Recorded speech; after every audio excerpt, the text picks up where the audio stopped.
inteligência artificial, ela, nos últimos tempos, tem se difundido bastante, principalmente com a inteligência artificial generativa, né, a GenAI, mas é importante nós entendermos também como funciona ali o ciclo de vida dela.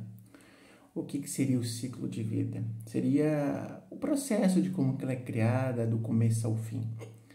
Então, o ciclo de vida de uma IA, ela começa com a gestão de dados, né? Que é você levantar os dados que você precisa.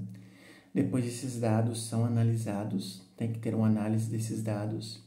Depois esses dados passam pela uma engenharia de dados, que seria um refinamento desses dados. E depois disso, você cria um modelo com base nos dados que você tem.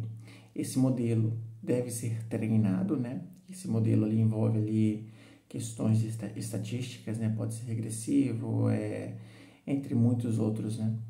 E depois você testa esse modelo para ver se esse modelo realmente ele vai te trazer algum benefício ou se não se obteve sucesso com essa criação. E por fim, é feito o deploy, né? O que você utiliza esse modelo em produção.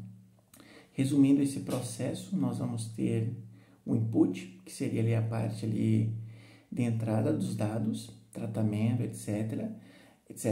E processo, que você vai dizer se você vai transformar isso em uma IA que é preditiva, uma inteligência artificial preditiva ou generativa. E depois você vai ter a saída, que é o resultado, né? A IA feita, por assim dizer, quando você já pode utilizá-la para trabalhar.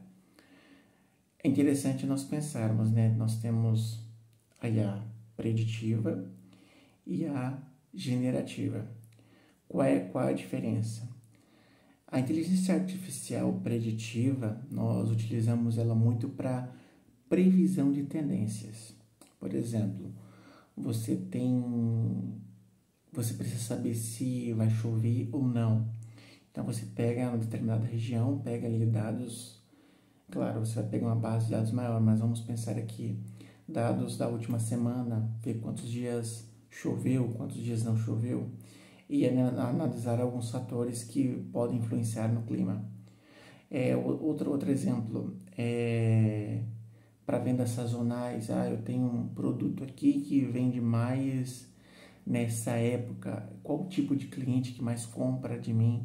Então você pega esses dados, você consegue começar a prever o tipo de cliente, por exemplo, que vai comprar mais em determinada época, e assim por diante. E contudo, você também pode usar ela para classificação também. Eu quero classificar padrões, eu quero saber como que esses padrões aqui se fazem.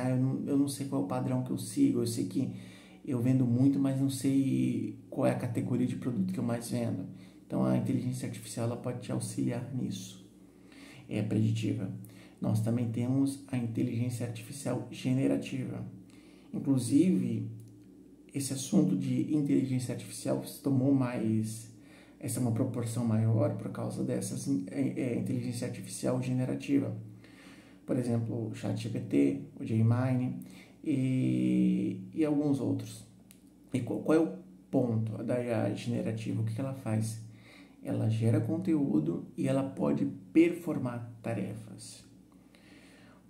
O que seria performar tarefas? Imagina que você é um desenvolvedor de software e você precisa escrever várias linhas de códigos no dia ali.